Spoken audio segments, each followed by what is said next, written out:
see. And then David, too.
I stay because someone stayed for me. I've had good teachers who have poured into me during my toughest times at high school and even after high school. So I stay because I want the students to be able to make a connection with me. I want to have an impact. I want to impact kids' lives and make a difference in them for their education, but also in everyday life, somebody to care about them. The teaching staff that was here when I was a student here, they leaned into me and you know, my home situation when I was a kid and helped me as a mentor and led me to go to college, go to the military. And I think having those good leaders before me has developed me into the leader I am now. Make a difference, make it Dayton Public Schools. Make a difference, make it Dayton Public Schools. Make a difference, make it Dayton Public Schools. Make a difference, make it Dayton Public Schools. Make a difference, make it Dayton Public Schools.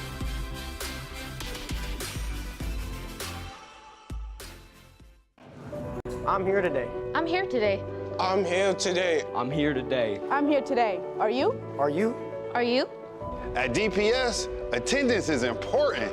That's why we're challenging all schools to increase and improve their daily attendance. So I ask again, we're here today. Are you? Are you? Hello, my name is Marley, and this school is called Rufus H. Montessori School, and the show that you are watching is called Ask the Kindergarten. Ask in the Kindergartner. Okay, so what's your name? What's your name? What's your name? Miriam. What's your name? Dalton. Dalton? Yes. So, what's your favorite animal, Ashad? Lion. What's your favorite animal, Miriam? I like elephants. What's your favorite animal? A lion. What's your favorite cartoon, Ashad? Cartoon? Yes. All right, let's move on. What's your favorite cartoon? Super Kitties. Hey, why Super Kitties. Super Kitties. Why you? Ooh, I like That's that. rude. What's your favorite? Spider-Man. All right. What's your favorite comic book, boy? What's your favorite comic book? Spider-Man. What's your favorite comic book? Not a show. Okay. Comic book? No, I don't got one. All right, what's your favorite comic book? I don't have one. What's your favorite comic book? I have. And that's perfectly fine, Miri. I have. That's perfectly fine. I have a dinosaur one. Dinosaur? That's not a comic book. I don't like dinosaurs. Raise your hand. I don't have one. What's your favorite book if you don't have a comic book? A comic book?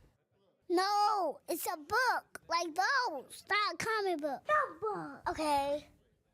A Spider-Man one. What's your favorite book? Are you scared? No, you're scared. Is that the one that's right there? No, that's that one right there with the bunny and the bear. Oh, that's my favorite. That's my favorite. Okay, let's go outside, everybody. So let's move on. What's your favorite book? Dinosaur. Why does it always have to be dinosaurs? Because I like dinosaurs. What's your favorite food? No, no, I'm first. No, you're not. I get to choose who's first. I know you ain't meant to talk back to me, lady. Oh. I will call you old man if you don't stop calling me old man. Did you just call me old man?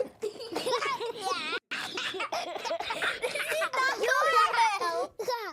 So, okay, let's move on. What's your favorite movie? Spider-Man. What's your favorite movie? Dinosaurs. Why do I always have the dinosaurs? Movie. Wait, there's nothing. Because I like dinosaurs. That's a cartoon. Because I like dinosaurs. Dinosaurs are not a movie. Yes, it is. No, it isn't. Let's move on. Okay, I'm going downstairs. Thanks for watching As a Kindergartener. Make sure you subscribe. What time is it?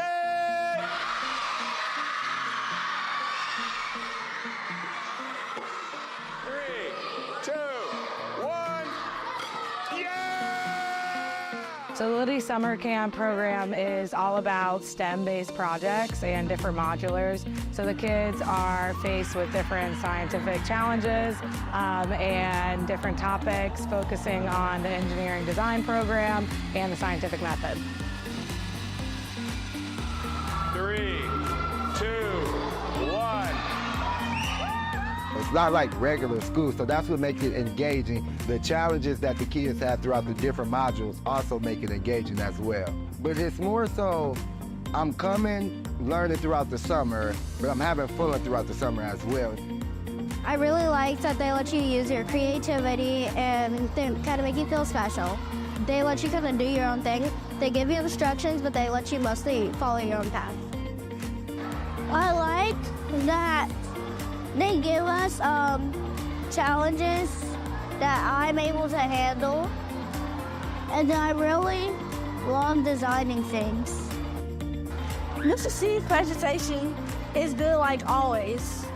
I saw him at the Victoria Theater and his was good too, so he's just doing the same things, and I like his things. I like to see it every time they come here. It's good.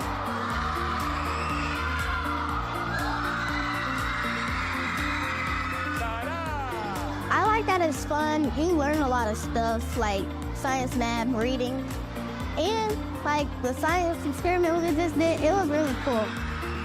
Parents or others may think, oh, it's summertime, so learning stops. Learning never stops. So as they continue to come to the program, you know, just enriching them and inspiring them to want to be inventors and inspiring them to continue to work with others and collab with others. So I do think that this program should continue to be going. That's why this is my 3rd year coming, because again, I'm having fun too with it. We hear you! our commitment to learning, and we're here to extend the challenge. That's why we're asking every student, family, and staff member to be present and be engaged. When we show up, we build a foundation here. And when we show up, we build a future. I'm here today. I'm here today. I'm here today. I'm here today. We believe in the power of showing up. So we're here today. Are you? Are you?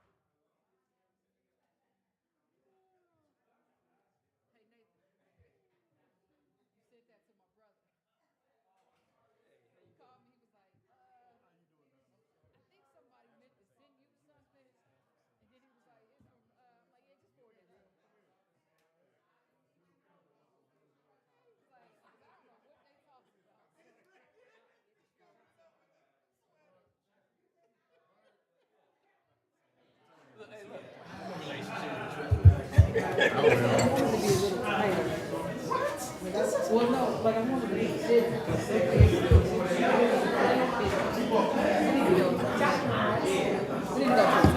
Oh, I got my tail one at the house. I just didn't. So just might as well the slim fit.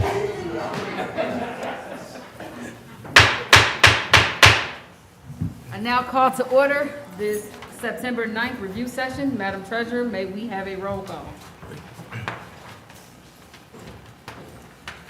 President Goodwin. Here. Dr. Bailey. Here. Mr. Lacy. He has an excused absence. Mr. Smith. I'm present. Ms. Reinhardt. She has an excused absence. Mr. Walker. Present. Ms. Wick. Present. 5 present. Please stand for the Pledge of Allegiance. I pledge allegiance to the flag of the United States of America and to the republic for which it stands, one nation, under God, indivisible, with liberty and justice for all. Our mission is to inspire, educate, and empower.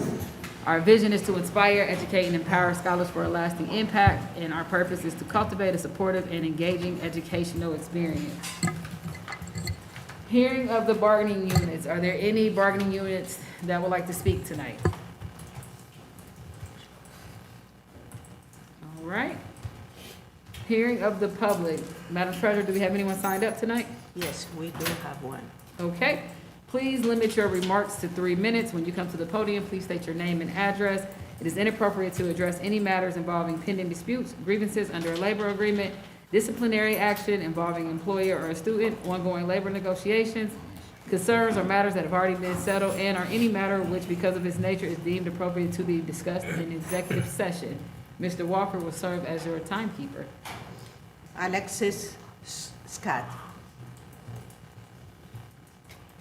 Alexis Scott. I guess. All right, was that our only speaker? Yes. Okay, thank you. Dr. Lawrence, your first recommendation. My first recommendation for a vote, items B through G. Are you going to say the word recommend? I did say my first item recommendation, but yes, I didn't have my mic. Let me turn my mic. How about that? Turn my mic on. I'd like to recommend for the approval. Yeah. Yeah, my first and only, I hope, superintendent's personnel agenda for today, items B through G for a vote. Is there a motion? So moved. Is there a second? Second. Moved by Ms. Wick, second by Dr. Bailey. Are there any questions on the motion? This is all of them together, right? Yes. Yes. This is B through G.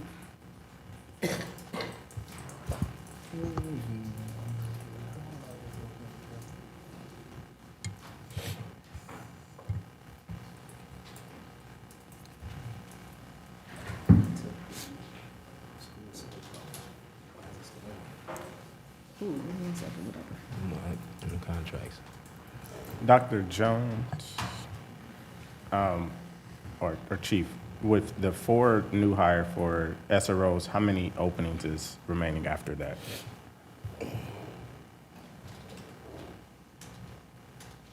And then, Chief, at the same time, is one of these positions filling the, I think that's the resignation one? The resignation for Foley. Yeah. None of those 4 are. No, Okay. Those are prior to her. I think that will bring us to 3 remaining. Okay. So that should take us to 50.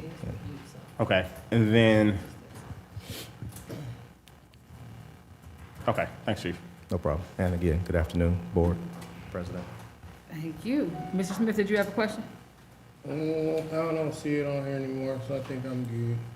All right, any other questions?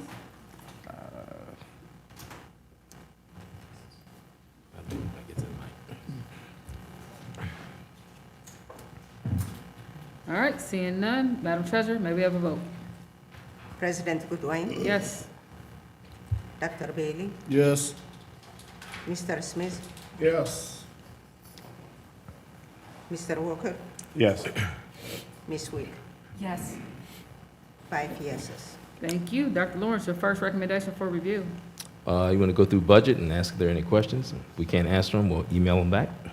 You heard Dr. Lawrence. Are there any questions? Not for you, but just for HR or Chief for Treasury. On here, it has that at 39 actual field out of the 53 budgeted. So if they can just correct that to reflect where Chief's numbers are and things like that.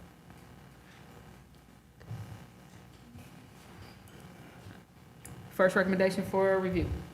First recommendation for review are contracts, and I want to say that Dr. Densmore is going to come up and kind of give an overview of the OEC health-related contracts. But before we do that, Ms. Kidd and Ms. Guerin, could you remove the University of Dayton agreement to provide University of Dayton graduate students services from the review agenda?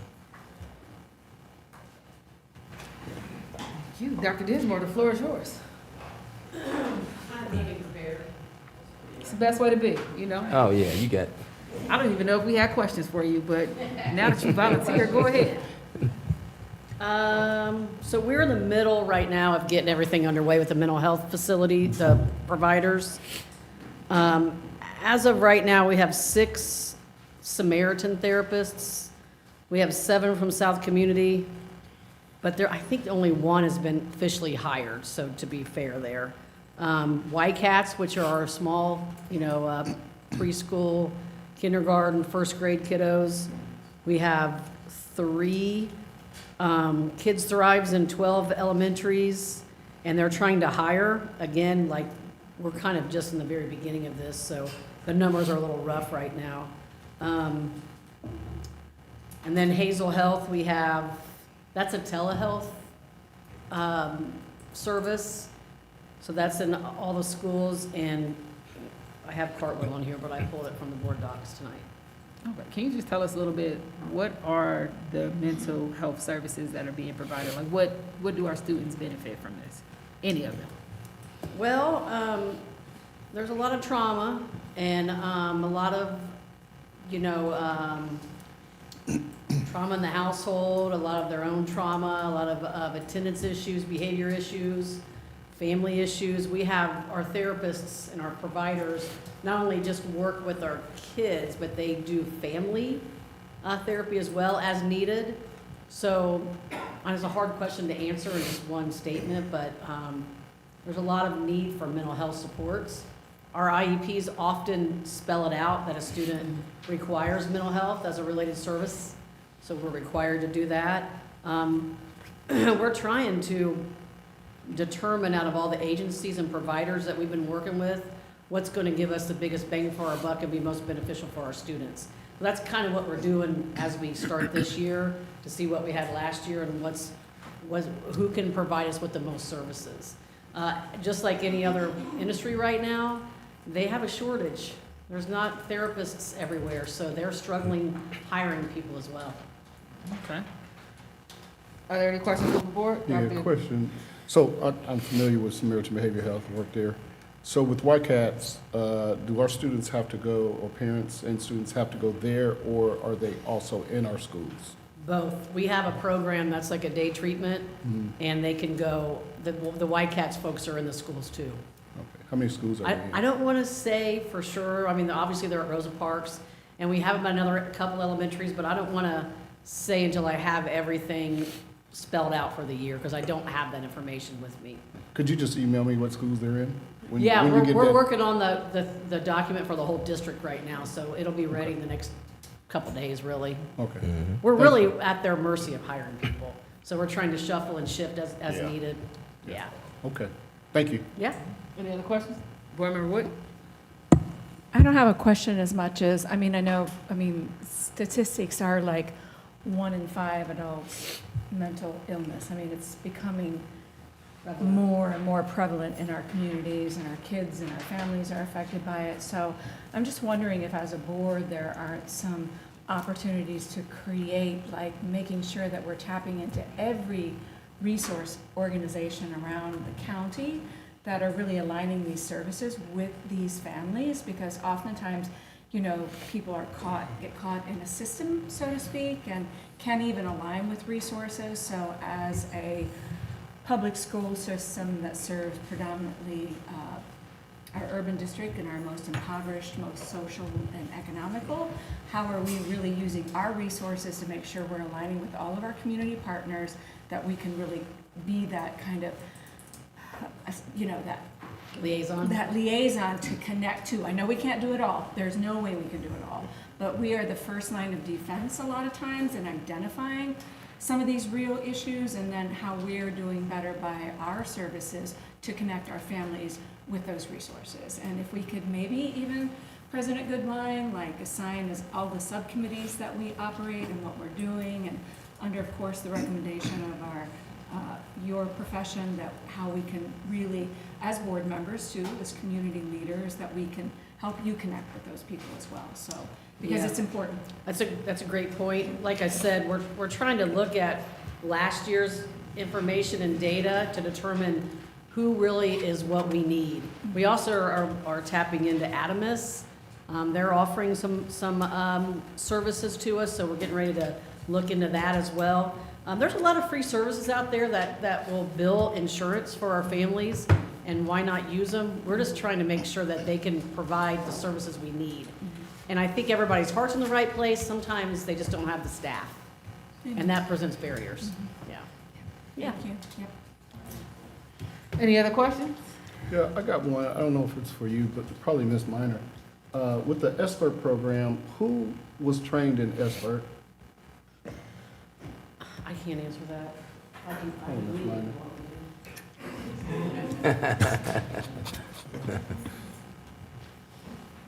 So all of our nurses were trained on how to administer it in-house, but we have the ESC have a contract through Adamus to do it throughout the district, and so they're doing it right now. We have that, and then something very similar, the PROTECT program from NCCJ, which also does an ACE assessment in addition to health experiences. And what they provide is coaching and support on helping the kids to navigate their executive functionings, on how to respond and get the resources similar to SBIRT. And then they do a 30-day follow-up. So we've got multiple entities throughout the district, internal and external, working with our students on those kind of assessments. Overview of all the things that they do in that SBIRT program? And if they do, could you send that to me? Because honestly, I am the one who created SBIRT in this area. And that is exactly what they're supposed to be doing. Yes. They are supposed to be finding out every resource in this Montgomery County area.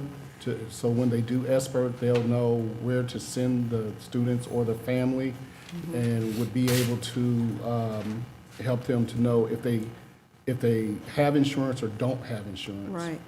So I just want to kind of, if they sent you something, and what I can also send it send you is we have this year, like starting in August, we have a comprehensive schedule.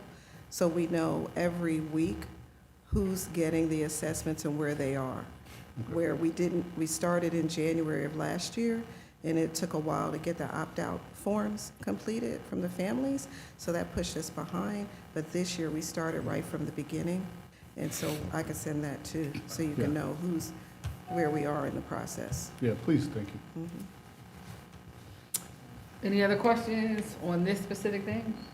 Questions on contracts as a whole? I do have a question. Go ahead, Mr. Walker. This is I think for me, first time I've seen memorandum of understanding for upper bound services. So is this the new format that we're going to do MOUs for them, or like is this basically them aligning with like the academic action plan now, or what's a part of this MOU? Yeah, two things. It's one, for us to have a shared understanding and agreement around expectations around how we're providing supports for kids instead of just assuming what's going on their end.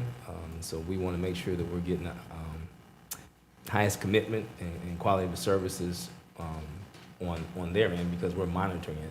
And then the other piece is, you see the two schools, we want to make sure that from an equity standpoint, we demonstrate that we're providing additional resources to schools that, for the last decade or more, have had, how should we say it, have had programmatic changes that have really stripped them of some of the robust programming. I think this was at Thurgood when you were there as a student, so we're just bringing it back. So would this be for, who else has it? Central State has an upper bound, and UD, so this will be the same format for those as well? I don't know if it'll be the same format, but the expectations will be the same. Okay, and then lastly, it references the Department of Equity as the fund, but I do not see a fund on the fund breakdown for the Department of Equity. I know it's no dollars attached, I just want to. I think that's there for us to denote what I just said to you about equity-based work. Okay. Any update on the equity report that we paid for last year for the contractor? Yeah, so we can send that to you. We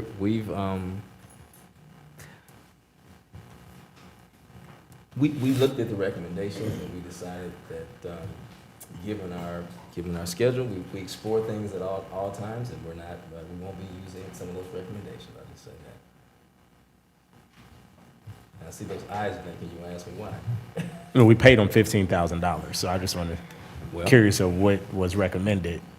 I have to send that to you, but I can tell you this: it didn't change the academic action plan. And I will say this also: we came to this conclusion that as we think about equity, we don't think about it as a standalone. It's in every department, every decision that we make. So an example will be today. I was listening to two of our staff members who were working on dollars out of OEC that we can now align to our students who are most at risk, almost $600,000 of having to be referred for an IEP. So we saw that as equity, even though it's in the Office of Exceptional Children. It's part of our MTSS framework. So I would say that this direct targeted approach, just saying equity or Department of Equity, we're beyond that. We're asking ourselves, who's marginalized in each individual department and what are we doing about it? Okay, I appreciate it. And then I think I can read your mind. Scene 75, rental agreement for opponents. I was not going to ask about that. But listen, I'm going to add. Listen, I thought I read it. So prom activities for opponents. No one else has scheduled their prom yet, and nor have they used the arcade or the STEAM Center or any of the other services that we get from some of the tips that we're part of. But we'll provide a comprehensive list to all the principals and say, have at it. So usually that's a Dr. Goodwine question about mine is more so about the after prom part. So I appreciate these other buildings and not just Stivers doing after prom. And if you click on that, we have you here as a chaperone. No, you do not. Right there. Probably won't even be in town. All right, any other questions on the contract? All right, Dr. Lawrence, your next recommendation? I want you to review consulting services. There's just a couple in there. Miss Thomas, our former principal of Rivers Edge, continues to be instrumental, and this is year 2. So we want to make sure we have deep ongoing training and services at our Montessori school, and so there she is.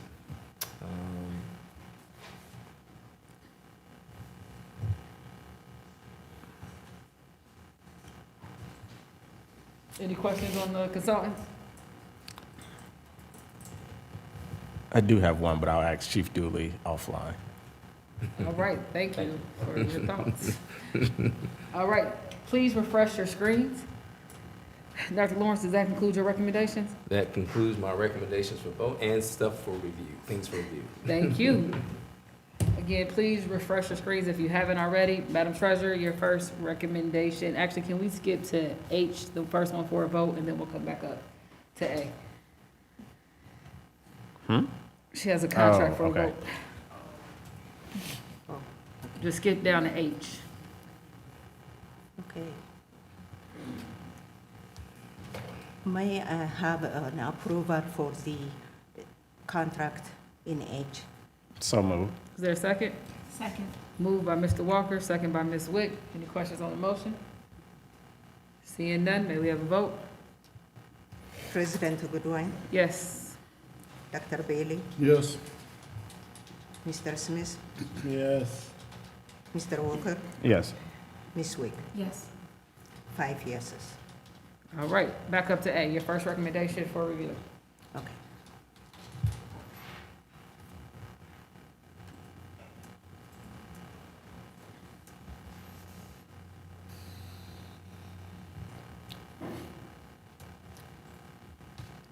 I have a certificate of estimated resources. This is a permanent certificate of estimated resources. And as you can see, if you go to the second page, that is in detail. General fund, we are starting with 80.4 million starting cash. And property tax, we estimated to receive 75 million. And from other sources, 168 million. So our estimated resources for general fund is 323.5 million. For special revenue funds, we started with a negative 655,580. The estimated property tax we're going to receive is 726,117, and from other sources we're going to receive 47.5 million. When I say other, it is grant funds and all others. So the total for special revenue is 47.5 million. Debt service funds, we started with 21.7, and from property tax, we're going to receive 13.4, and the total resources is going to be 35.2 million. Capital projects, we started with 43.8 million. From taxes, 726,117. That one is the half a meal we are receiving from the levy. And from other, we're going to receive 8.2 million. So the total for capital is 52.8 million.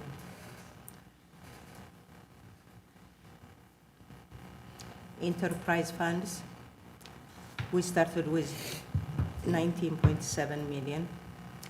From other sources, 16.8 million. Total 36.6 million. Internal service, starting 33.4 million. From other sources, 34 million, 67.5 million. Trust and agency, 7.5 million. From other sources, 20.6.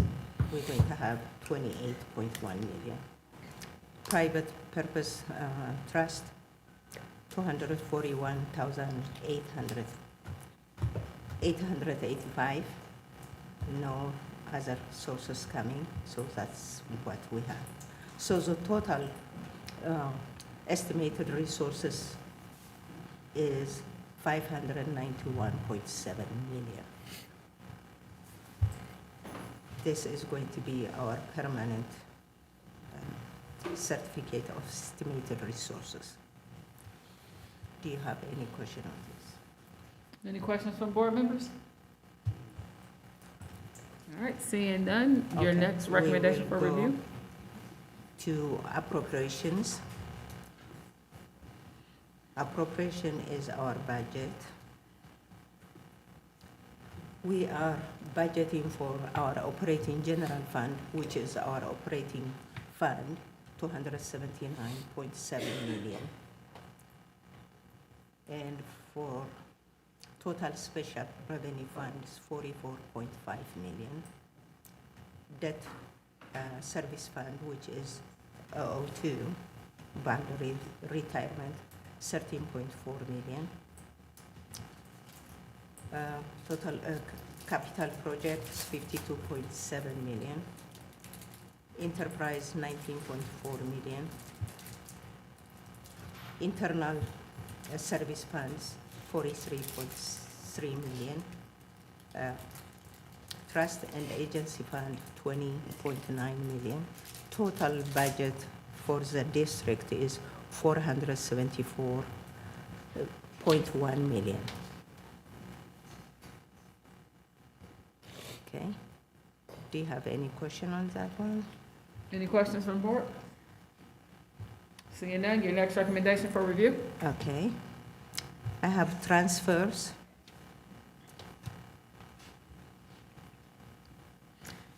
We are transferring from 027, which is our workers' comp self-insurance, to general fund. The reason why we're transferring this fund, all that money from 027 to general fund, is we used to be in workers' comp a retrospective, but the last payment was done last year, and our auditors recommended us to put it into general fund since we are on a claim payment right now. The other one, we transferring 07 from 070 capital projects to general fund, 25 million. Another one from general fund to capital fund, 5.7 million. The transfer is 2.2 million for debt service payments and 2.5 million for the Challenger Center renovation. Those are the transfers. Any questions from the board? Your next recommendation for review? I have advances. There are several of them. These advances are, what we do is we advance it from general fund until we receive the revenues from the grant funds. So every advance is, you see from general fund, we are advancing it to the grant, or when the grant receives the money, they pay the general fund. Do you have any question? Any questions? Your next one for review? Okay. Monthly financial, that's a placeholder until the finance review committee reviews it on Thursday. Tuition rates. This one is in accordance with section 3317.8 of Ohio Revised Code. The following tuition rates have been calculated from the state of Ohio Department of Education. Out of district, 3,477.73 cents. Out of state, 8,445.79 cents. And this one has to be approved by the board.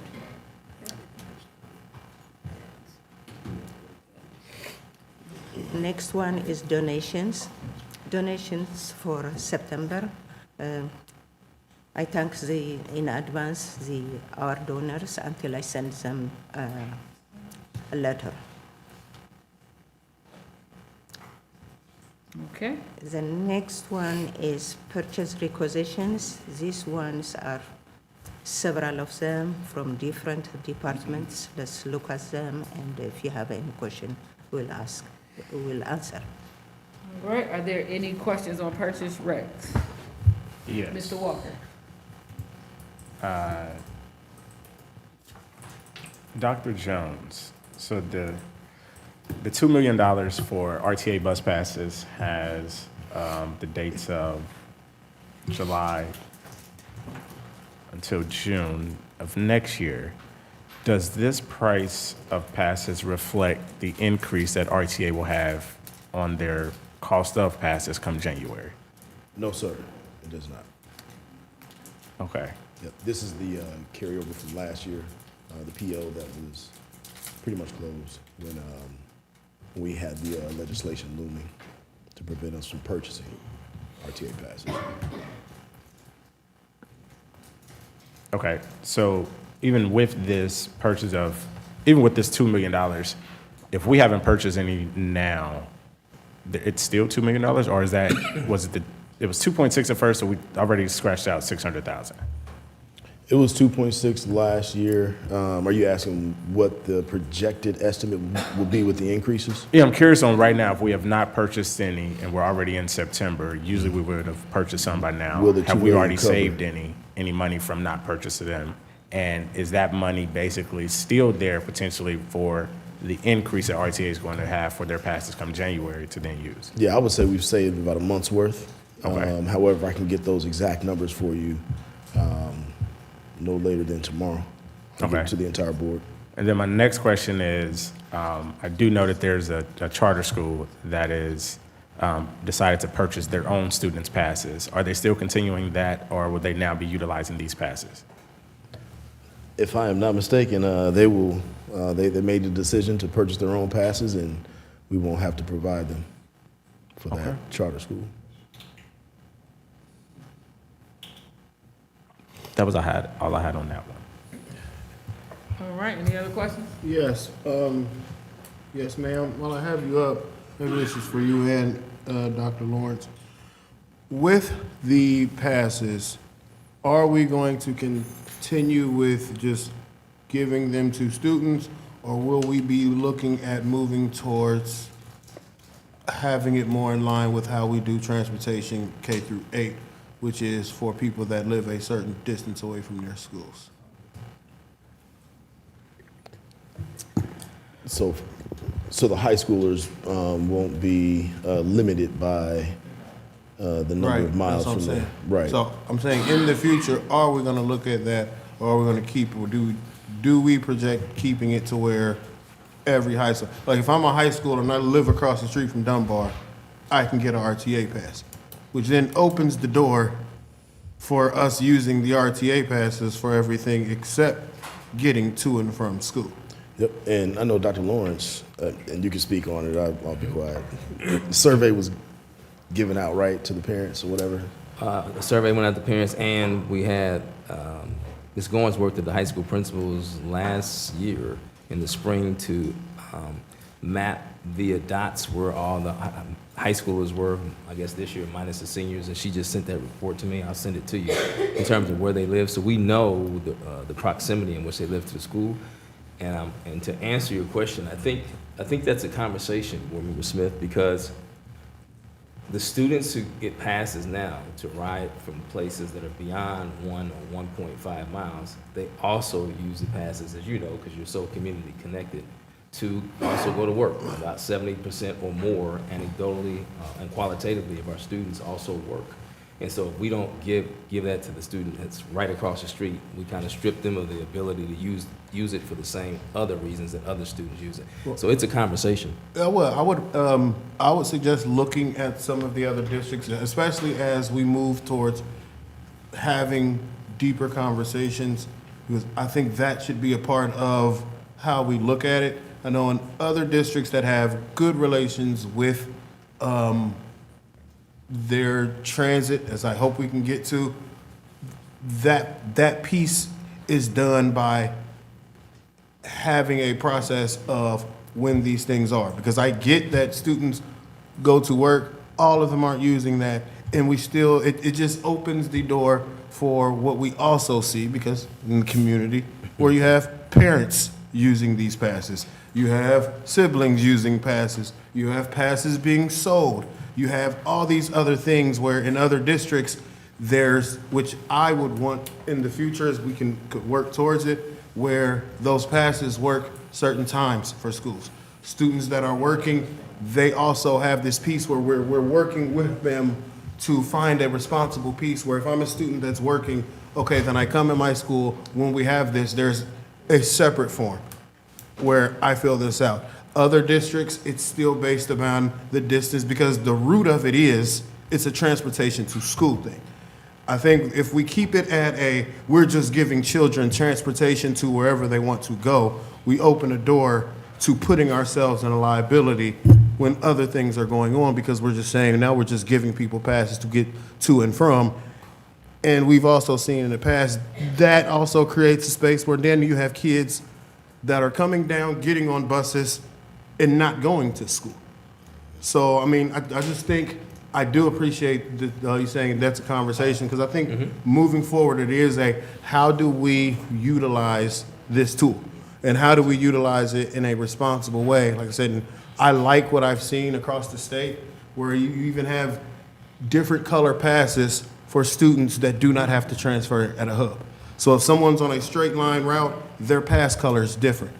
They have a different kind of piece with their ID. Like, just putting those things out there for as we're moving forward, working in this space, to kind of move forward of how we're gonna do this. Because just recently, the board had voted to not get those passes, so then we wouldn't have been giving kids passes to go to work either.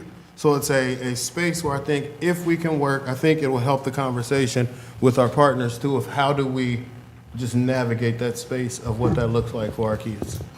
Most definitely. I think it's a great catalyst for thought, planning, and execution. And so Dr. Lawrence and I will get Team DPS together and come up with a plan that works. I'd like to see you guys work together. I like that. I do have another question. I will say this is a good opportunity because over the last week, we've actually had some changes. Dr. Lawrence and Dr. Jones, if you could just share some kind of what you guys worked together over the last week to increase our getting kids to schools based on some of the things that we saw at the hub. Either one of you can start off. I'll go first and then I'll pass it off. Sure. Since I'm standing up. Go right ahead. So the first thing Let is me run anchor leg. we're putting see. See? You go first. No, so we have SROs downtown in the morning. I'm sorry, in the evening, between 3 and 6 to usher students onto the platform and to get on the bus. We've had some really good success, and I know you have your team there in the morning, Dr. Lawrence. So I'll allow you to speak on, not allow. I would say in the mornings between 7 and 7:30, that's where all of the transfer bus routes come at that time in the morning. So whichever one of our 7 high schools you're going to, that's that 30-minute block when you need to be there. So the week before, we went down, Dr. Goodwine and I spent some time down there, like what is happening in the morning on the platform. So one of the things happening is we see where students were going to the store, which will be closed in about 2 weeks anyway, and they were getting in the store and then missing the bus. Something else I learned while I was down there, that there used to be 15-minute midterm buses. So if you missed one of the ones between 7 and 7:30, then another one would come in 15 minutes and you could get to school. That, relatively speaking, close to being on time, that hasn't been the case. I know that Dr. Jones has met with RTA officials and continues to work on bringing those routes back. I heard Monday morning that some of the supervisors who work down there can actually, on call, try to get another bus in there, even though it's not scheduled, to pick some of our kids up. In particular because, like for instance, Belmont, where 40 or more kids can get on the bus and then they still have students that are waiting, so we need a second bus to come through. So we were down there this morning, one principal from each school, high school, one SRO. Monday morning I saw assistant business manager, Dr. Stacy Benson Taylor. We both almost got burnt to a shred. So I was there that morning. Your head was under that heater? Yes. It's rough out there in the morning. 25-8, my man Chief Wright was there. So was Crutcher, Liaison Crutcher. So we had an entire force out there Monday morning, and they've kept that up today as well. And what we found was that when those buses come and there's a presence like that, almost all the kids get on the bus. Coast is clear in the morning. Now in the afternoon, the challenge that we present is we need to, on the east and west end of the platform, position our teams so that our kids can't walk off the platform and walk away, which means you contain them to the platform, wait on that half an hour to 45-minute block, back on the bus to go home so that you're not loitering. That becomes more difficult in the afternoon because there are other additional kids there, and all of the students and all of our people from the morning that can all ID and identify the kids, we can't all be there in the afternoon because the principals are, of course, dealing with their own dismissal. So we're trying to brainstorm and come up with some challenges to figure out a way to have all the folks who can ID all the kids. That's important. Even if they have their ID, we still need to be able to call them by name and say, hey, Marvin B. Jones, don't go to that store. Yeah, that's right. And I just echo what you both have said. It's really good that we have, as we continue to try to find solutions over the things that we can control, something that we can control is exactly what we're doing right now. We do know that there are challenges with the bus schedule, which Dr. Lawrence did mention. I believe it's Thurgood schedule. If you're not on the platform by 7 and you don't catch that 7:15, the next bus doesn't come until about 7:45, 8 o'clock, which now puts you at a delay. So something, as I continue to hear community members ask, how can we help? If we can continue to encourage and get a buddy system going of getting people to get up and get to this routes. I know you have to get up a little bit earlier and that piece of it. Unfortunately, that's just where we are today. If our students are down there by 7, meaning that their feet are hitting the platform by 7, they have a higher chance of being to school on time on that piece of it. Because if they have to catch that second bus, then we're now at the 8:30, 9 o'clock range, just because that is just something we don't have control over. Our team, I believe the two of them, they're working on other methods here because we are trying to make sure our students are safe, and they are utilizing this, to echo what Mr. Smith said, to get to school.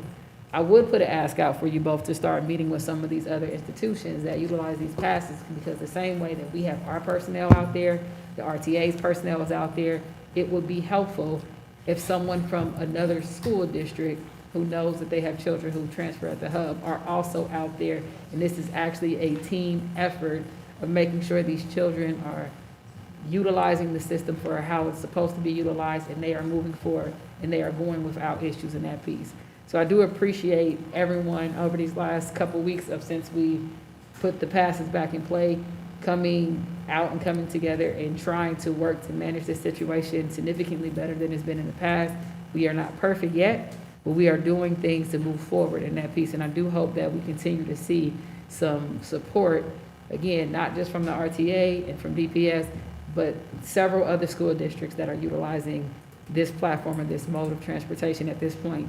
So these children are safe going, they are well-mannered while out here, and they are learning to utilize public spaces in the way that they're attended in that piece. Mr. Walker had some questions. I don't know if it's for you or not, but if you keep standing there, then it'll be there. I'm just curious, so you both said that RTA supervisors have said that there's other buses that are on standby. How does the RTA CEO feel about it? I don't know how the CEO feels about it. I would just say that Dr. Goodwine's asked about getting with other groups is also us circling back, and because we've not talked to the RTA CEO about this plan. We just demonstrated that we're going to do this to support our kids, but we've not talked to him about that. And I also say, I neglected to say this, there are 4 or 5 RTA security / support personnel out there. So on any given day, like yesterday, there are almost 20 adults there making sure the kids get on the bus, and that not just kids get on the bus, that they're safe. I know it's something else too. Our staff have been amazing. They actually answer questions about which buses to get on to citizens. I guess they think we're part of RTA now. There. So we just Oh, yeah. chip in. I went this morning. And I would say, Mr. Walker, to that question, one of the supervisors out there, when they do have drivers that are available, like a bus can come, they do come down. But one of the supervisors indicated they have a similar challenge that we have, that if they don't have a driver, then that limits their routes and that piece of it. So from that representation, I don't know about what the CEO has on there, but from the staff's perspective, when something is available, and I believe last Friday, they were able to get some extra buses to get people moving, and it was helpful. So they do try when they can. Yeah, I think for me, my restraint comes from, we're providing a lot of resources here with RTA not doing anything on their end. This is an organization that is, until December, from literally July until December, paying the city of Dayton $1.6 million to have undercover police officers down at the hub. And we're spending about, I think the rough estimate before was about $30,000 in overtime to staff down there. So now we're adding more resources, which is not our hourly staff, but our salary staff that's now going down there to actually make sure students are getting on buses and things. But then that makes me question what resources are now being taken away from their actual building to do these same things as well. So I just wonder if we're going to look at providing this extra support, that it is something that can be done as far as here's a partnership to tell you in writing, Dr. Lawrence, Dr. Jones, we are committed to getting your kids to and from school. And what 2 looks like is, yes, I'm going to sign a dotted line and say, my team will send out extra buses if we have the drivers and things like that. So that's my 2 cents on it. I'm glad you brought that up. There is something we call in academia called an administrative tax. And to your point, you're right. If our administrators are there every day from 7 to 7:30, they're on salary, they're not in the building doing DPS work. They really are now been transferred to operations. So, point taken. Appreciate it. I'll say to that one too, to Dr. Lawrence, is the RTA does have staff out there. I think it's about 6 of them. Yeah, the RTA ambassadors and things. Also, I believe on Friday, when I went down on Friday, I'm not sure what their contract is with the city of Dayton, but they did have bike officers down there as well. There were about 5 of them down there on Friday in that piece. So there is some movement here. And again, the hope is that this situation continues to improve for everybody involved. I say, so the bike officers, that's a different contract. This is an additional contract that the city just did with them to provide the $1.6 million. But they were down there Friday. So is this the same thing we're saying that now we're back sending SROs and things to the library as well? No. What about that? No. Okay. All right. Do with us. All right. If I may. Go ahead. So, let me gather. Staff in the morning, building staff down there in the morning, correct? Dr. Lawrence? Correct. Afternoon, more SRO. That's kind of the coverage in the afternoon. Correct. Okay. So, this is then where my question is. And we're saying we're trying to keep them in the afternoon on the platform, correct? Mm-hmm. Yes. Then that inherently gets blocked by what we just talked about before, in that they have the ability to use this pass all day. Because technically, if I get off of a bus, unless there's a threat of I could get in trouble for this, which I don't see how we could do that, there's no way that a child has to stay on the platform once they're down there, because now they're just a citizen of Dayton, Ohio, and can go anywhere they want.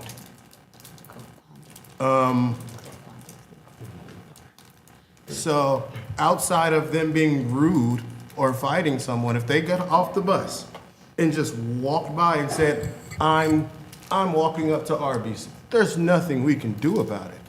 Because they also have a tool in their hand that if they want to, they can come back down and hop on that bus at 7:30 p.m. So they just have this. So what I wouldn't want is for people down there to then feel as staff that it is their duty to make sure students do not leave this space when we have no ability to make sure that they are still in this space. So our code of conduct, not just ours, I think almost every school district, I think it's Latin for imparential locus, means that we're functionally responsible for you from the time you leave until you get back home. So the passes are primarily for you to go home. So if we say go home, then that's what that means. But then you really can't. Because what if a kid says, I'm going to work. What are we gonna do? Follow them? Like, it sounds good in theory, but in actual practice, we need to look at this because there really is nothing you can do about this outside of having a good relationship with a child. What you just because said. in there, I get this whole piece that is not true. Like if my child got off the bus, there's no way that there's something we could do if they say, I'm gonna go to my auntie's house, she lives at the arcade. Are we not gonna get on the phone and call? So I just think with those things, I hope that we're talking to our staff and understanding these pieces, working with folk, knowing folk, and that is also why I really, really think that moving forward, there has to be some kind of fix with just the past system, because all of these things that we're gonna try to do to make sure a kid gets home, it's thwarted by us giving somebody carte blanche to get on the bus whenever they want to, and as well as, I mean, they're there. So we can't, in one instance, say kids are using these passes to go to work, but then go, we're going to be trying to make sure they stay on the platform because we don't know where they all work. Or they're using them to then get somewhere after school, like a extracurricular. So not a condemning the practice, just a being mindful of these things exist. And even though we have a code of conduct, there's nothing in there that says when you get on this bus, you must stay down here or you cannot leave, because then we're no better than the city or RTA or any of these political folks that didn't want them down here in the first place. That's why I'll say another great catalyst for thought planning and execution. Our focus in the afternoon with the SROs has been to usher students, encourage students to get on the bus. Like you said, you know, having good relationships with the kids and everything. So that's definitely something we'll take into consideration. I think that's important to consider when planning. So, all right, appreciate it. Question. When staff is downtown in the morning, are they monitoring if students are wearing their ID badges? Yes. Go ahead and give the full thing on those. Might as well disclose. Okay, We so- are with those badges. yeah, But so yes. we have, we've run out of badges, and we have badges on order. They will be here in a week or two, correct? Okay. And we'll get every student for DPS that attends DPS school a badge. So how does that work with that regulation that was passed, or?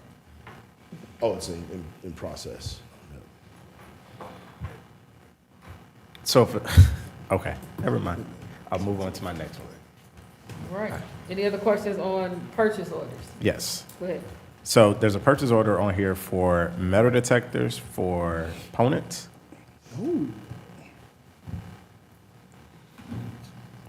Chief, are these the ones we saw over there that time, or are these the same ones that's already in buildings? No, these are the current CHIAs that we have now.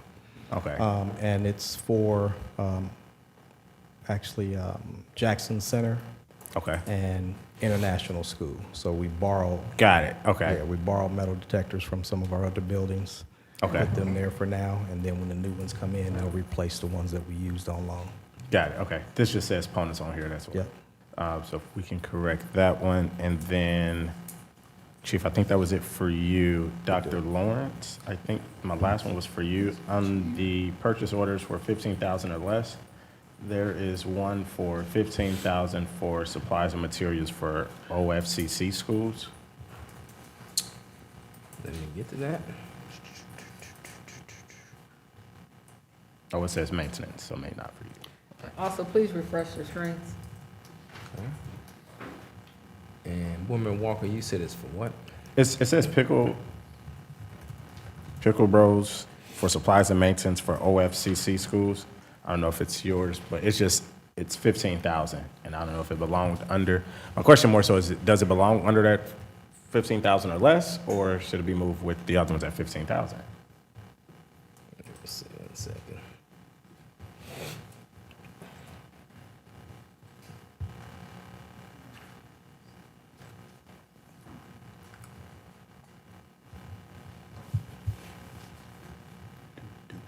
It's for review anyway, so if we can just find out. next Yeah, week. I'll let you know.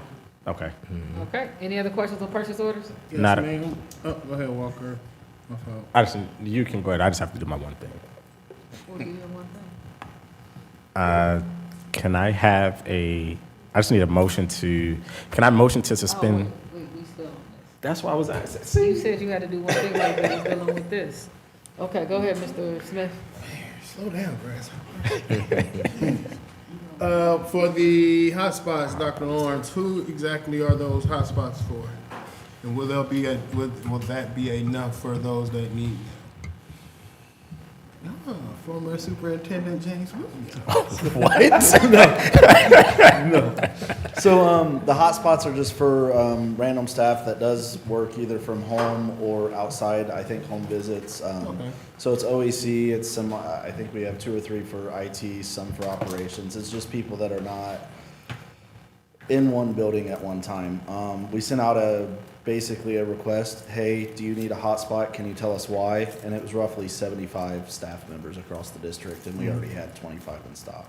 Okay. So Appreciate you. Board Member Smith, we've also had an increase in students at Dayton Digital, so Okay. there's some for them as well. Well, this says staff. But you said we're rolling.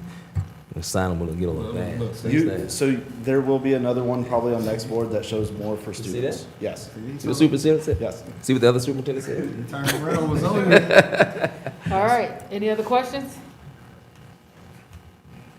All right, does that conclude your recommendations, Madam Treasurer? Yes. Thank you. Dr. Jones, your first recommendation for review.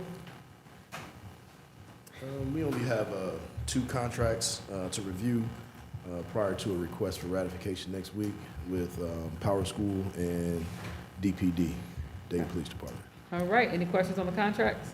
Chief, would Go ahead, Mr. Walker, and then Mr. Smith. Chief, will this be the same later for sheriffs again for the sheriff one? For events. Okay. It's reduced. As far as the total, it is a reduced. If we can get the Montgomery County ESC to do the same thing, it would be great. All right, Mr. Smith. The person that didn't raise their hand took my question. Hey, you gotta be quick out here. With the follow-up on that, has there been any conversation with the sheriff? Just one of the things that I've noticed is that events where we have the sheriff presence, their presence and the way they interact and the presence that they give has been far different than DPD. Like when the sheriff is on the scene, it's like every time Signal 99, we pulling down all these and when it's the DPD response, it's more in the spaces, walking through the gyms, more proactive, being there earlier. So has there been any conversation with the sheriff's department on that end? There has not, but there will be. Okay, I appreciate that. No problem. Thank you, sir. All right. Your next recommendation for review? Thank you, Madam President. We have a resolution based on Ohio Revised Code 3327.01 and .02 that grants school districts the authority to deem students impractical to transport. And so that resolution just kind of outlines the parameters for such. Also, the payment in lieu of transportation as well. All right. Any questions? When it comes to like the payment in lieu of, does the parent has to initiate the request to get the payment, or does the district end up initiating the request?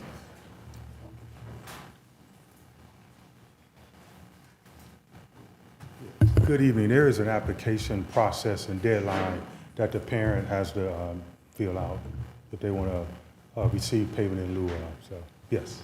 Okay. And then I saw this on social media earlier. The list that is advertised, or the list that like the board receives, is that considered redacted information if it's posted online later on? Like, I think we did the bus stops last meeting, right? That's correct. And on that list, it had people's addresses and things like that. Should that be redacted before going publicly online later, or? We had some discussion about that earlier. For at least the payment in lieu of, we removed that. We redacted it. Okay. Yes, we did. Perfect. That was all I got. All right. Any other questions? This is separate, but since since Business Manager John, this one for you, Brother Anderson, but I do appreciate you coming up here today. Dr. Jones, recently there was something out regarding charter school athletics and some changes in the area. But in reading this, what was put out, there's also some inaccuracies, I would say, as far as what OSHA, they go by, and what was put out. Will you be working with your team to put out more truthful pieces, or would we just kind of advise parents to reach out before they do something that would jeopardize their child's ability to participate in sports this year? Most definitely. You know, Chief Jones crosses her T's and dots her I's, and she's secured all relevant information today relative to your question, your inquiry. Don't worry about that. Chief Jones is going to be on it. Exactly. And so we will put out some communication in concert or in collaboration with PIO. Okay. You run it by Chief Jones, though, to make sure you. Chief Jones, is that good okay? first? Chief Jones, that's okay? Did I do that well enough for you? I'm sorry. Good. I did that well. Thank you. Okay. All right, any other questions on this? Yeah, no, so I thought that was CareSource. the payment in lieu of, where does that money come from? Like, is that general fund dollars or is that General. reimbursement dollars? General fund. Got it, okay. That's $156,000. Any other questions on resolution, payment in lieu of transportation? Thank you, Dr. Jones. Okay, sorry, one more question. How is this amount determined?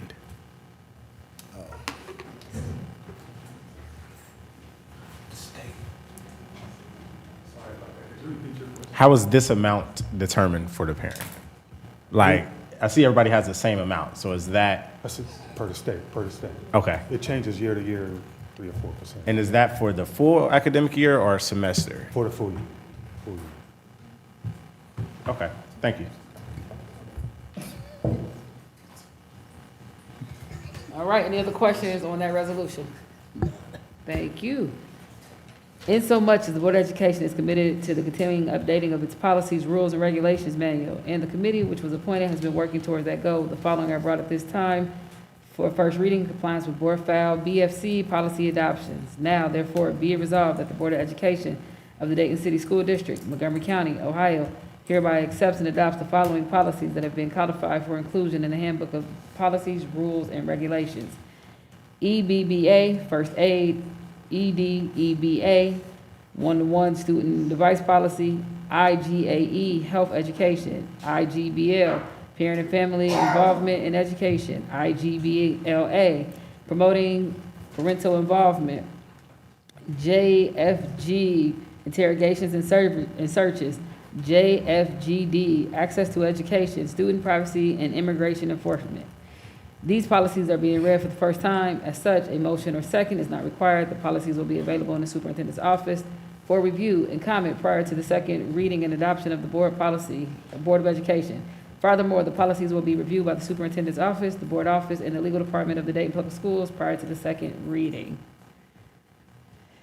Next, we have a resolution, which I believe we have someone here to speak on. Come on up. Come tell us about it a little bit, because you know far more than I do. Cheers, Dr. Goodwine, and thank you so much, Board, Dr. Lawrence, Dr. Bailey, Mr. Smith, Ms. Wick, Mr. Walker, and staff. Really grateful to be here. My name is Ashton Dupler. I am a pastor at McKinley United Methodist Church and St. Paul United Methodist Church.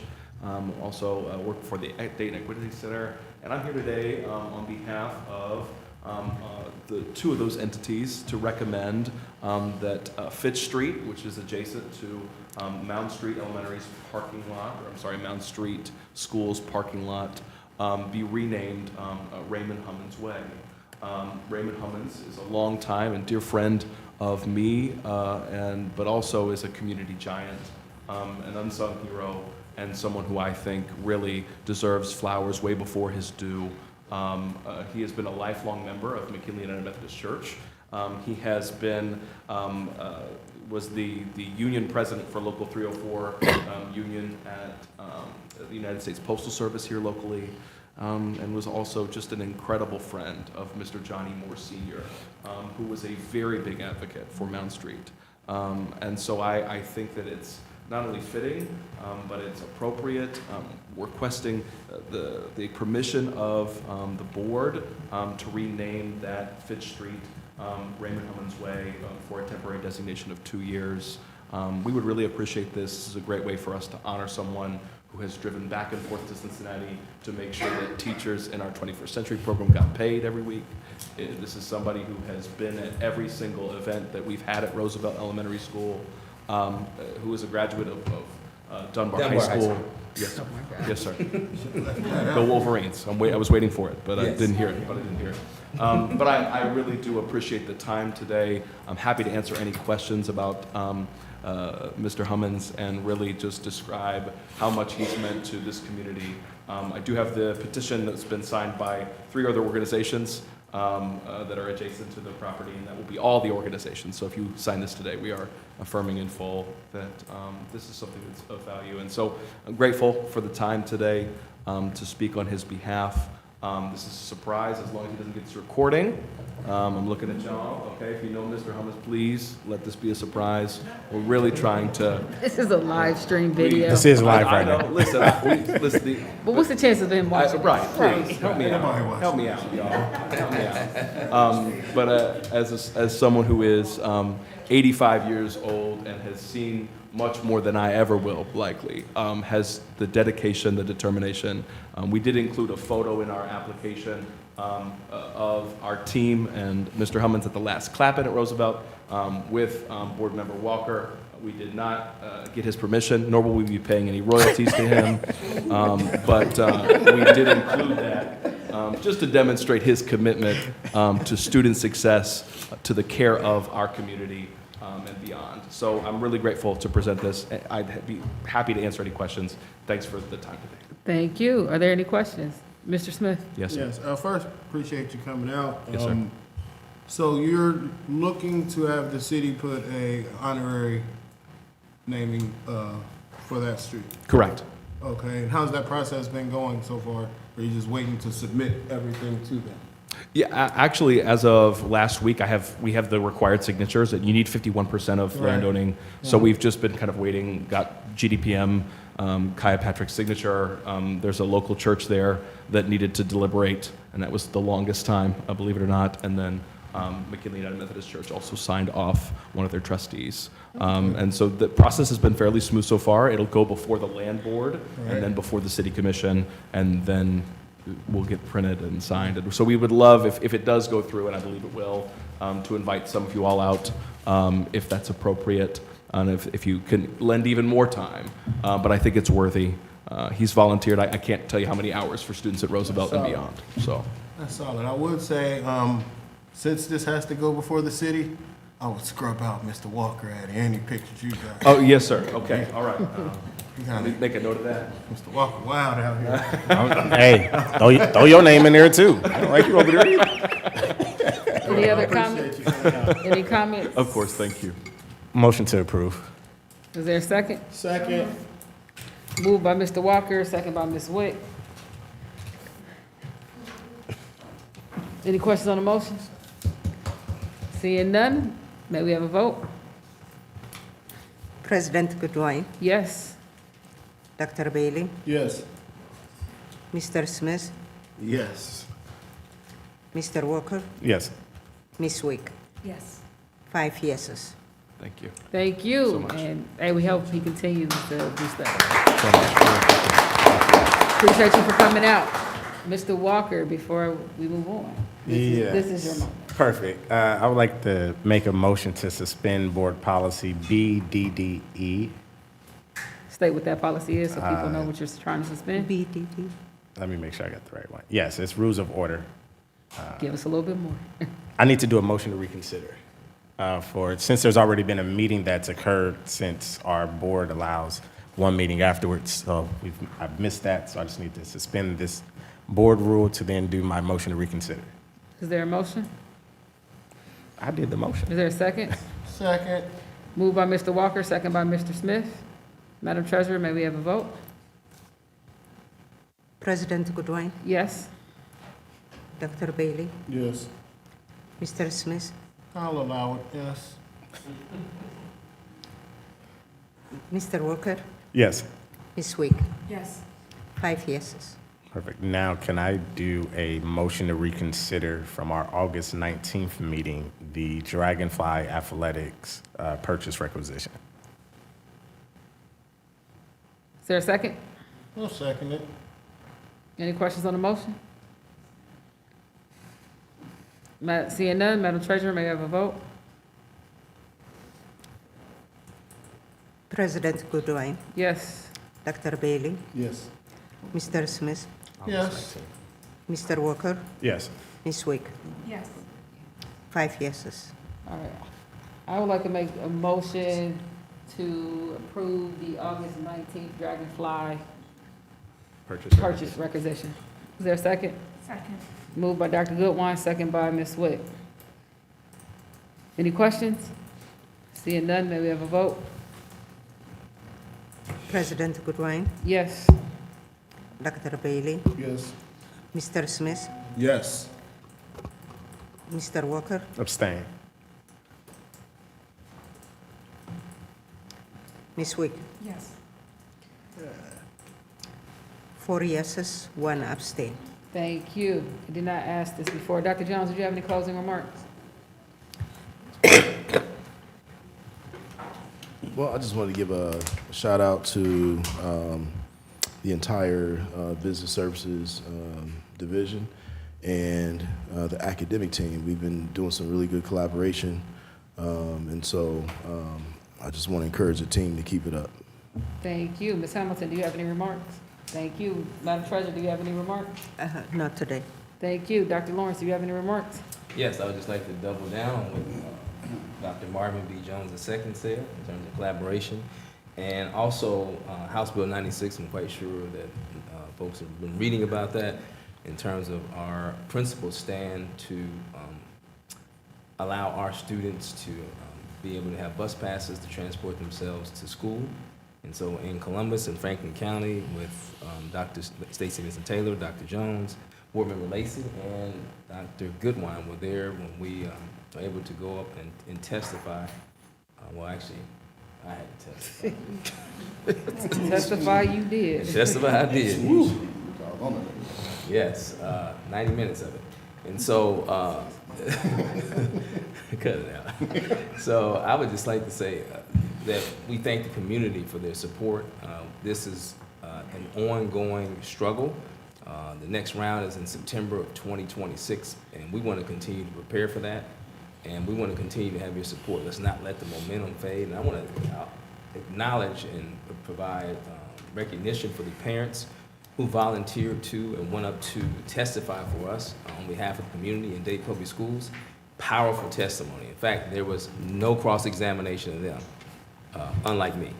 So, and so there was no reason to cross-examine it because they told such powerful stories about the affect of what would happen had they had to come up with another $600 times 1, times 2, times 3, having to leave their jobs early, change jobs, that kids, their students might not even be able to come to school. There was just really, really powerful testimony around their support for DPS and what the consequences would mean about not having a bus pass. So Ms. Cache Hogan, Angela Godwine, Ms. Kimberly Casamar, Ronnie Tingle, Ms. Ronnie Tingle, and Mr. William Johnson. Thank you for volunteering to head to Columbus to help support DPS and get on the stand and show us you support us by not just saying it, but actually traveling to Columbus to do so.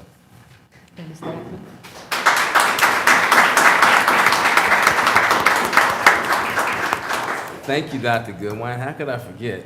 Where's Connor? Connor Walthouse. He and I got a chance to do some bonding on the way up there. We sat in the front seat together and listened to two proud parents, because we took the parents with us, two of the parents with us, and they talked about their children all the way there and back, which is powerful. It tells us that in this community, parents really care about their children. They're their heart and joy and soul. We should do everything we can to make sure they're successful. So Connor was amazing on the stand as well. Thank you. Thank you. Board Member Wick. Thank you for everybody coming out tonight. Pastor Dupler, thank you for your wonderful work to honor citizens that have given so much back to our community. I really appreciate that. I did have a couple of opportunities to experience the RTA bus platform, walked with Dr. Goodwine one day, and my overall experience was positive. First of all, we had RTA ambassadors that were out there, and this was the day we had several incidents at Belmont, and we had some high energy going on in the district, and the RTA platform people had been notified, so they were responding with extra people. Our SROs were there.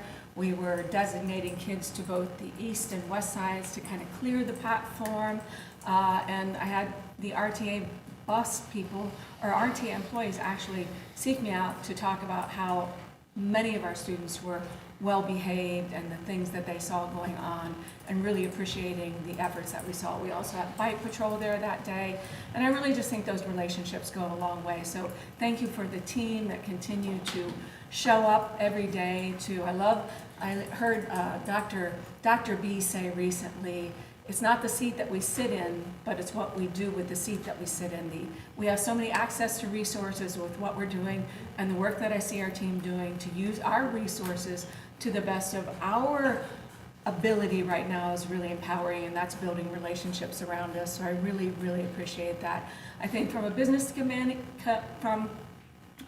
and just a safety perspective, that what I hear in the community is that people are mostly concerned with those high volume areas where we have 7 to 7:30 in the morning, as Dr. Lawrence said, or at that 3:30 to 4:30 time frame in the afternoon when we have the big groups of kids. And that's when situations inflate and, get out of control quickly. So the response there has been really good.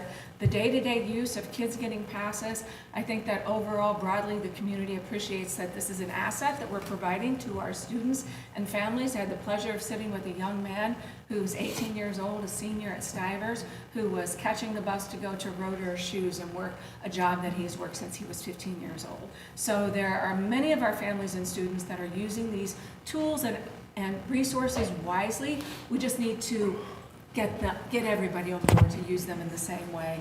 In that regard, I had the pleasure of attending the FordJet Next Generation Learning Material to our Business Advisory Council, which is really 25 of our top CEOs around the community who were very impressed with the work that is being done with Ford Next Generation Learning. Thank you, Dr. Lawrence. Thank you, Ms. Miner, for your wonderful support.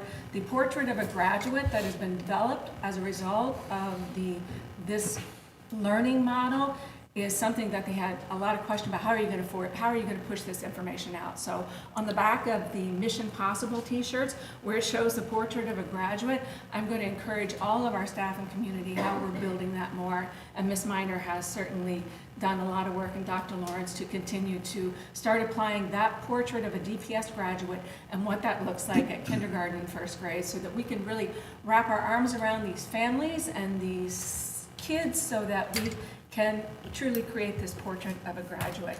I think I really appreciate all the work that everybody's doing. I think we've had a great start to what is going to be a wonderful school year. So thank you all. I appreciate you. Thank you. Mr. Walker. Yes. So we did have our Student After School Activities Committee meeting, which was probably the best one that we've had since I've been chair. Only 3 more months left. I think 3 more months as chair. Sports and DPS are back. I'm really excited. Stivers have their football team that is actively playing and participating in DPS athletics, and parents are out supporting all students across the district. Talk with students at various buildings. Me and Mr. Williams had a conversation. A student raised a concern about the size of a laptop, and we had discussions about that and what happens with those. And then I just want to remind everyone that the State House is currently on break, but will be returning here in the next week or so. And there are already some bills that have been introduced that are really interesting for public education, I will say that. And then lastly for me, I have a statement that I just want to read. As a member of the Dayton Board of Education, I want to make it clear that no employee should ever feel silenced or intimidated when raising concerns to the board.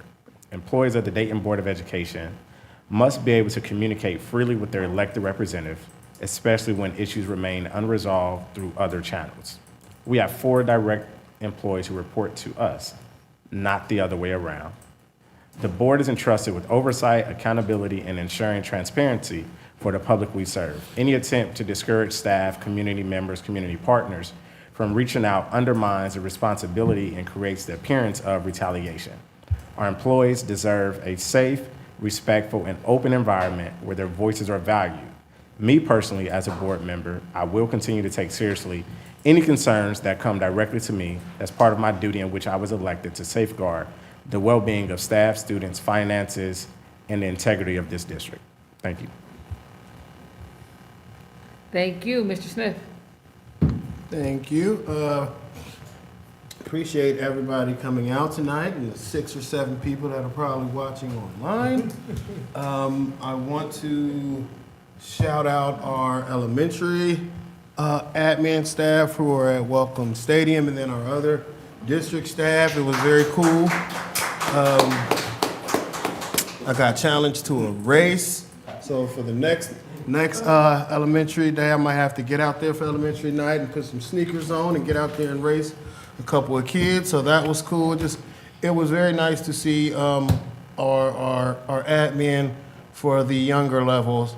I want to shout out the young man from Ponitz who actually spoke to the kids at halftime, and just seeing his face to see like kids there and watching him, and that was powerful. I want to shout out Coach White for doing that, and then just everybody who played a part of that. And it was awesome just to get out there and talk to some parents and kids. So that is awesome. I want to follow up and thank everyone who has played a part of the legal battle that we have been in and that we will continue to be in. And more importantly, I want it to be the direction that our district goes instead of bending to perceived power. I think as a district, we have to come together and realize the power that we have collectively, the power that we have when we actually unite with our community instead of fighting with our community. I think there's so many things that we can do. You see those things where you see the community coming together when they see the importance of an issue.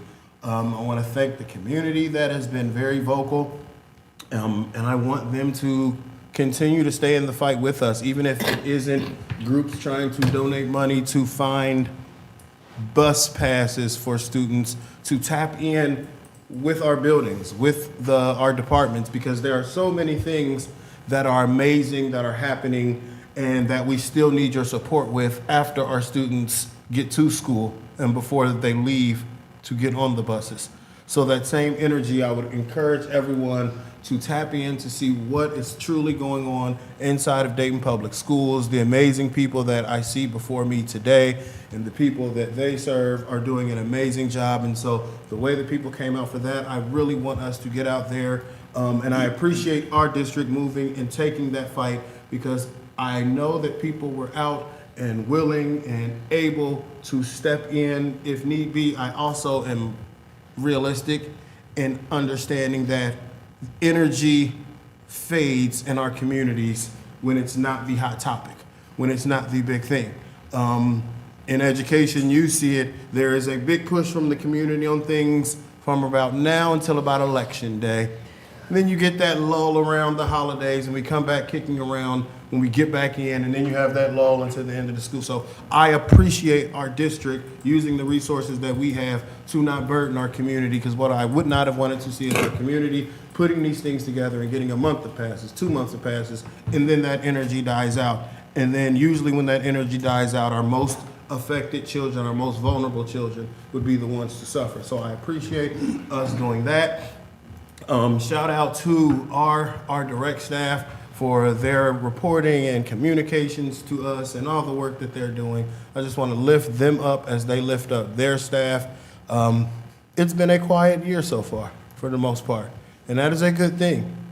It is a good thing when it's been a quiet year, So I appreciate that, and even though it's quiet, there are still little things, but I appreciate the collaboration that I have been seeing in departments, be it from directors to their cohorts or people that work under them. There's just been a level of collaboration that I appreciate, and I just want us to grow that and just treat each other well. Because in the midst of that, it still comes down to a people business, and that really comes down to how we treat each other. So I just encourage us to treat each other with respect and dignity and fairness and equity, and keep doing that as we move forward. And have a good evening. Hope we can get out of here pretty soon. Thank you. Dr. Bailey? Yeah, I just want to kind of echo Board Member Wick about being down at the hub and the collaboration that was down there. It was greatly appreciated. Thank you all for coming out tonight. Thanks for all the hard work from all the DPS employees. And my shout out today is for the Belmont Marching Band who came out to Jefferson Township a couple weeks ago.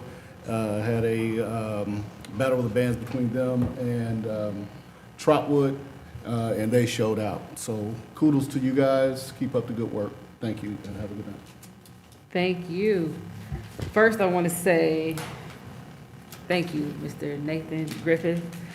As you don't know, he may be leaving us. He is the union rep for OSFE and ASME, and he is real fun to talk to. So he will be missed. I don't know when he'll be leaving us, but one day he's just going to disappear, and there'll be a new person that, you know, we have to learn all over again. So thank you for your service and the time that you spent with us at this point. I want to echo too, I appreciate both our transportation department because it has been a quiet year, and our K through 8 transportation has been moving, and they have been doing great things to make sure the children who are in our district as well as the districts that we serve are getting to and from school every day. So thank you to that team, the drivers as well as the paras, and everyone who is involved in making that accomplished, that we are moving in that way. Thanks to both the entire district, because this was a whole collaborative effort of us really taking hold of this RTA hub and making it a solution-oriented place where we are getting a lot better of doing things that we can control, and we are hoping to work with people, hoping that people want to work with us and making the entire ecosystem a little bit better. I am excited. It's always good when you see people who were on the board or interested in the board to do stuff. So it's really cool to see that our former board member, Dr. Pickett, is back in the district and now working as a teacher here. So not only was she at this seat, now she is back on the floor. Also, we had several community members who joined some of our board committees, and it's really good to get new faces in the rooms who have children in our district, and they are able to share their perspective on what's going on in that piece of it. I want to give a shout out to our CTE team because I have 7 applicants now for the Spirit Shop. One day, we're going to be open 3 days a week, guys. You're going to come and you're not going to have to guess, like, is the day? We got a full team coming. So I have 7 from them, and I have some students actually apply. We are actively hiring. So if you come down to the game and you see the QR code, if any students in the district are interested, we do have not only store-facing jobs, we have inventory jobs, we have media jobs. We are hiring, and we are actively trying to get to where we have consistent 3 days a week when the stadium is open, hours. So thank you to everyone who's been doing that with us. I do want to note a couple things that I do want our staff to, if you haven't had a refresher on some of our policies and regs as they come here, it's just a couple that I want to bring to your attention, because I think you have to know that if you choose to work in this district and you work in positions that deal with students, you have a heightened duty to students. We do not get to have off days. We do not ever get the opportunity to lose control. Your positions are similar to police officers in the sense that parents entrust you with their children. And we understand that kids do things that at times push you a little bit. You gotta keep in control, though, people. I wanna know, if you don't know the many resources that we have available to you, please reach out to the Human Resources team, hop on the intranet, take advantage of the EAP, talk to someone. You have stressful jobs and you have these things and you are just too talented for us to lose you because of an off day. And I always want to echo and let you know, it's not that we don't value all as individuals. When it comes to the students in this district, the same way that any person will react if they felt as if someone said something or did something out of line to their child, that is the same reaction we get not only from the parent of those children, the guardians of those children, but the community as a whole, who our job is to protect and correct children and mold them into better adults. So please, and I want to stress, please take the time. If you need help, if you need to talk to someone, if things are getting stressful for you in this position, if you feel like you don't know, take advantage of the resources we have here. Take a mental health day. Talk to someone. Help us help you, because I would hate for us to lose individuals because you didn't get the help that you needed at this moment in time. And in that same breath, I also want to remind you to take a look at our social media policy. This is a thriving organization, and there are a lot of people who work in the organization, meaning that there are a lot of parents and there are a lot of coworkers here who are constantly watching everything that you put out on the internet. And they send it to every person in here when they believe it is something that has crossed the line, or sometimes they just think it's funny. Please, please, please, if you have any doubts about what you're posting, don't post it. Talk to someone. You have trusted individuals in the organization. You have mentors, you have coworkers, you have colleagues. Again, I would hate for us to lose very talented individuals because you guys just didn't take a moment to just stop and think about how does this impact this place and what I do. So please review these type of rules that come out. Please talk to other individuals in the organization. And if you need a mental health day, take a mental health day. It's okay. It's okay to ask for help. Other than that, I want to say, Dr. Dinsmore, I've been distracted the whole meeting because you wore that Bengals pin up here, and we all know that the Browns gave y'all that first win. Y'all did not win. That was a true example of a team going, you know what, we're going to let you get that one off. So your face looked like the face I make every time at things. I just want you to know. I just want you to know, like, that. It's been on my mind, and my fellow Brownies in the district, I don't know what we're going to do. We started off rough. It is what it is, guys. Use that $600 million bond at the state. We got 5 quarterbacks, but no kicker, so it's wild. But okay. Nobody care about the Steelers. No one. About 2 points against us. Don't even. Hey, chill out. With that, pursuant to section 121.22G2 of the Ohio Revised Code, I move that this board go into executive session. This meeting is being held to consider the appointment, employment, dismissal of a public employee, and discuss matters of security concerns. Is there a second? Second. Moved by Dr. Goodwine, second by Mr. Walker. Any questions on the motion? Seeing none, Madam Treasurer, may we have a vote? President Goodwine, Yes. Dr. Bailey, Yes. Mr. Smith, Yes. Mr. Walker, Yes. Ms. Wick. Yes. 5 yeses. Thank you. Thank you all for coming out. And I guess if your supervisors are done with you, they'll let you know. We need everybody to stay. Everybody. We're a team.